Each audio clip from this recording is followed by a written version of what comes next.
அனைவருக்கும் இந்நேர வணக்கம். நான் உங்கள் சுகி. இன்றைக்கி நான் இறைச்சி மசாலா வடை தான் செய்ய போகிறேன். இந்த இறைச்சி சாப்பிடாத உங்களோட பிள்ளைகள் எல்லாருக்கும் நீங்கள் இதை செய்து கொடுக்கலாம். எல்லோரும் மிகவும் விரும்பி சாப்பிடுவினம். இறைச்சியையும் கடலைப்பருப்பையும் வச்சு தான் நான் இந்த வடை செய்ய போகிறேன். இது மிகவும் ஒரு சத்தான சிற்றுண்டி. இதை நீங்கள் உரைப்பை குறைச்சி போட்டு உங்களோட பிள்ளைகளுக்கு செய்து கொடுக்கலாம்.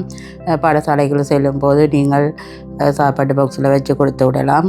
அந்தளவுக்கு மிகவும் சுவையாக இருக்கும். இப்போ நான் இந்த வடையைத்தான் செய்ய போகிறேன். அதுக்கு முன்னம் நீங்கள் இப்போ தான் என்னுடைய சேனலுக்கு முதல் வாரீங்களாக இருந்தால் என்னுடைய சேனலை சப்ஸ்கிரைப் பண்ணி போட்டு பாருங்கோ.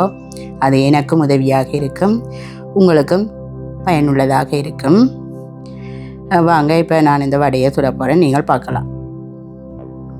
இந்த வடை சுடுறதுக்கு நான் 500 கிராம் எலும்பில்லாத கோழி இறைச்சி தான் எடுத்துருக்கிறேன். நீங்கள் உங்களுக்கு விரும்பின இறைச்சியில் செய்து கொள்ளலாம். அதோட 2 மேசக்கரண்டி தனி மிளகாய்த்தூள் சேர்த்துக்கொள்கிறேன்.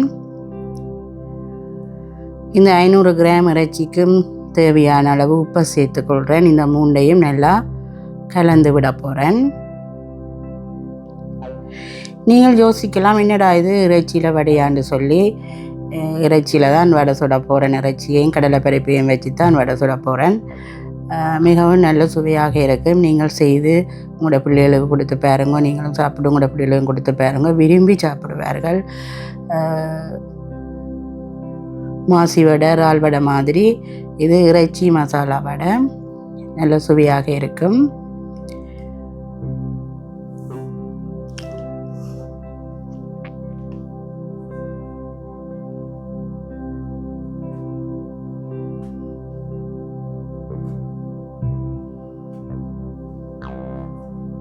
இந்த கலந்து விட்ட இறைச்சியை நான் ஒரு 10 நிமிஷம் அப்படியே ஊற வச்சுட்டு எடுத்து மிக்சியில் போட்டு அடித்து வச்சுருக்கிறேன். பாருங்க அப்படி இருக்குன்னு சொல்லி. இதை நான் இனி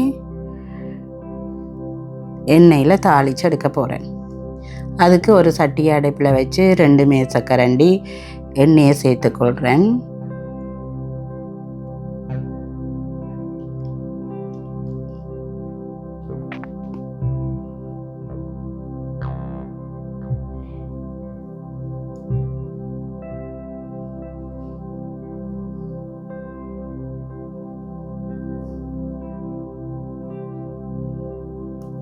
எண்ணெய் சூடாயினதும் நான் அடித்து வச்சுருக்கிற அந்த இறைச்சி கலவையை இதுக்குள்ளே போட்டு தாளித்து எடுக்க போகிறேன்.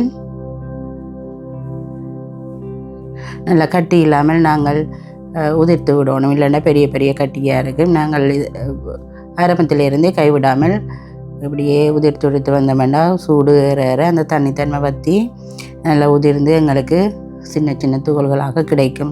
நாங்கள் வெங்காயம் மிளகாய் வடைக்கு எப்படி வெட்டுறோமோ அதே மாதிரி இந்த இறைச்சி துண்டுகளும் துகள் துகளாக எங்களுக்கு நல்ல வடிவாக எண்ணெயில் வதங்கி கிடைக்கும். இப்போ நான் கொஞ்சம் நேரம் ஒரு 2 நிமிஷம் இந்த இறைச்சியை மூடி அவிய வைக்கிறேன்.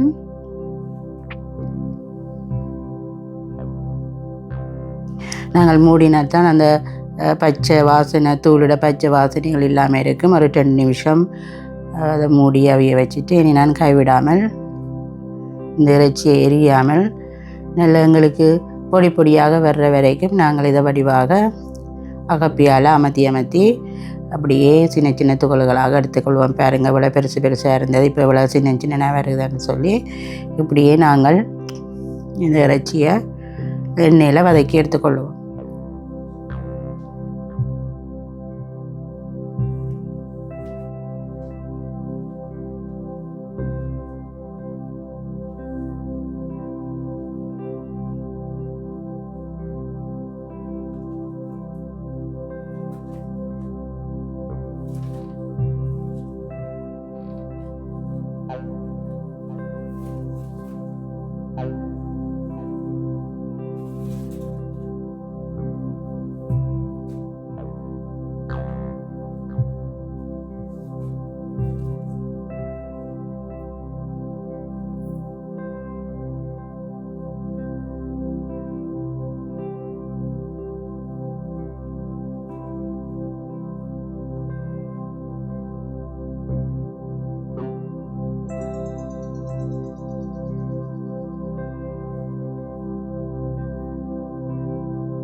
பாருங்க இந்த இறைச்சி நல்லா பொடி பொடியாக வந்துட்டுது, நல்லா இறைச்சியும் நல்லா வதங்கி வந்துட்டுது. இப்போ நான் அடுப்பை நிப்பாட்டிட்டு இந்த இறைச்சியை நல்லா ஆற வைக்க போகிறேன். இல்லை அந்த இறைச்சி ஆறின அப்புறம் தான் நாங்கள் இந்த மாக்களை வைக்கல சேர்க்க போகிறோம். இப்போ பாருங்க நான் 500 கிராம் கடலை பருப்பை எடுத்து 3 மணித்தியாலம் ஊற வச்சு நான் பாருங்க என்ன மாதிரி இந்த கடலை நல்லா ஊறி வந்திருக்குன்னு சொல்லி பாருங்க கடலை எப்படி உடையுதுண்டு. 3 மணித்தியாலம் நாங்கள் வடைக்கு வளமையாக பருப்பு வடைக்கு ஊற வைக்கிற மாதிரி 3 மணித்தியாலம் ஊற வச்சா காணும். அதை நான் அறுவல் விழா நாங்கள் பருப்பு வடைக்கு எப்படி கடலை பருப்பை அரைக்கிறோமோ அதே மாதிரி அறுவல் விழாக கடலை பருப்பை அரைச்சி கொண்டு வந்திருக்கிறேன்.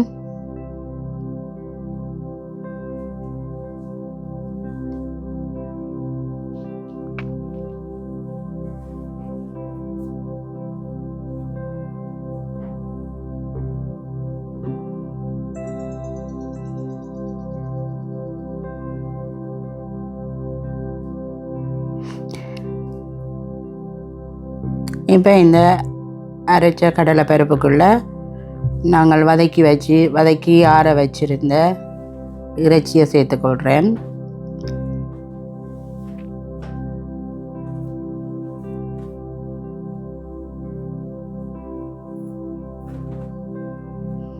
நல்லா சின்ன சின்னதாக வெட்டி வச்சுருந்த 200 கிராம் வெங்காயத்தை சேர்த்துக்கொள்கிறேன். 15 சின்னதாக வெட்டி வச்சுருந்த 15 பச்சை மிளகாய் அதையும் சேர்த்துக்கொள்கிறேன். சின்னதாக வெட்டி வச்சுருந்த 5 உள்ளிப்பல்ல அதையும் இதுக்குள்ள சேர்த்துக்கொள்கிறேன். சின்னதாக வெட்டி வச்சுருந்த 2 நெட்டு கருவேப்பிலை அதையும் இதுக்குள்ள சேர்த்துக்கொள்கிறேன். இந்த கடலை பருப்புக்கு தேவையான அளவு உப்பை சேர்த்துக்கொள்கிறேன். நாங்கள் இறைச்சிக்கு தேவையான அளவு உப்பு போட்டுட்டோம். இந்த கடலை வெங்காயம் மிளகாய்க்கு ஏற்ற அளவில் நாங்கள் உங்களோட சுவைக்கு ஏற்ற மாதிரி உப்பை சேர்த்துக்கொள்ளுங்க. எல்லாத்தையும் சேர்த்து நான் இப்போ நல்லா குழைச்சி எடுக்க போகிறேன். நல்ல வடை தட்டுற பருவத்துக்கு நல்ல வடிவாக இந்த கடலை வெங்காயம் மிளகாய் இறைச்சி எல்லாத்தையும் சேர்த்து நன்றாக குழைச்சி எடுக்க போகிறேன்.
இப்போ எல்லாத்தையும் நான் நல்லா குழைச்சி எடுத்துட்டேன். இதை இனி சின்ன சின்ன உருண்டைகளாக ஒரு சின்ன தேசிக்காய் அளவு உருண்டைகளாக நான் உருட்டி வைக்க போகிறேன். ஏன்னா அதை உருட்டி வச்சா மலமலண்டு நாங்கள் வடைகளாக தட்டி எண்ணெய்க்குள்ளே போட்டு பொரிச்சடிக்க இலவாக இருக்கும்.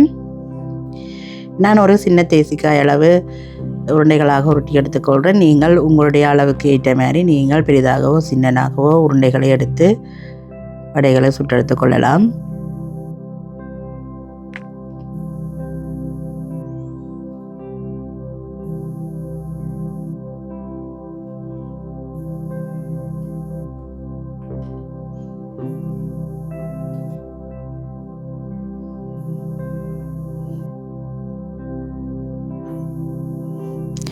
இப்போ உருண்டைகளை உருட்டி வச்சுட்டு நான் அடுப்பில் சட்டியை வச்சு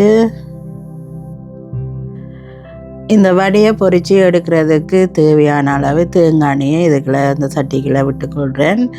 அந்த தேங்காய் எண்ணெய் நல்லா கொதித்து வந்ததும் உருட்டி வச்சிருக்கிற அந்த வடைகளை ஒன்றொன்றாக உள்ளங்கையில் வச்சு நல்லா இப்படி அமர்த்தி தட்டையாக்கி எண்ணெயில் போட்டு பொரிச்செடுக்க போகிறேன். நாங்கள் உள்ளங்கையில் வச்சு தட்டும்போது நடுவுக்குள்ள கொஞ்சம் புட்டியாகவும் கரைகள் வந்து தட்டியாகவும் பருப்பு வடை நல்ல அழகாக வரும். பாருங்கோ, ஒரு வடைகளாக தட்டி கொதிக்கிற எண்ணெயில் போட்டு பொன்னிறமாக பொரிச்செடுக்க வேண்டியதுதான்.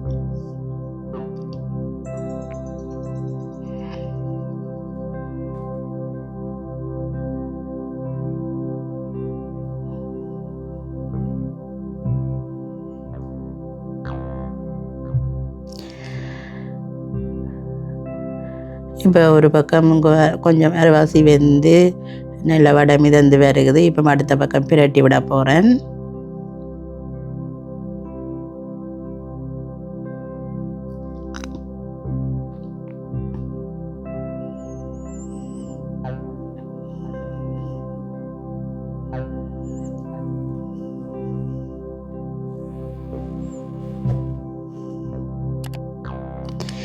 நாங்கள் ஒரேடியாகவே வடையில் போட்டோம்னு சொன்னால் உடைஞ்சு வந்துடும். இப்போ பாருங்கள், அந்த முதல் போட்ட வடைகள் ஒரு அரைவாசி பதம் பொறிஞ்சு வரைக்குள்ள அந்த இடைவெளிகள் இருக்கிறபடியாக நான் அந்த இடைவெளிகளை பார்த்து அதுக்குள்ளே தட்டி வடைகளை போட்டுக்கொள்கிறேன்.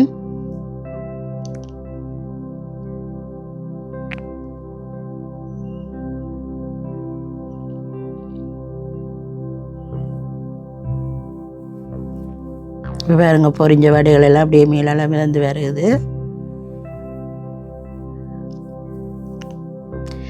இனி நாங்கள் பொரிஞ்ச வடைகளை ஒன்றுனா பார்த்து அப்படியே எடுத்துக்கொள்கிறேன்.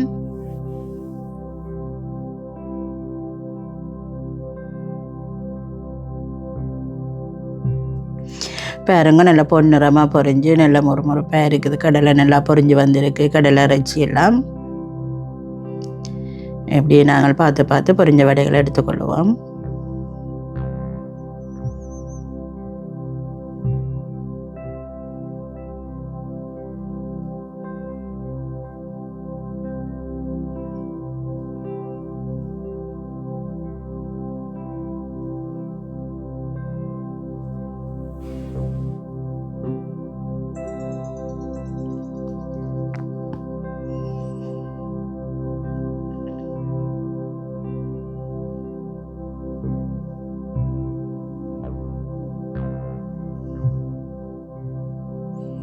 இப்போ நான் முதல் போட்ட வடைகள் எல்லாத்தையும் சுட்டு எடுத்துட்டேன். இதுக்குள்ள அப்படியே தொடர்ந்து எல்லா வடைகளையும் தட்டி போட்டு சுட்டு எடுத்துக்கொள்ள போகிறேன்.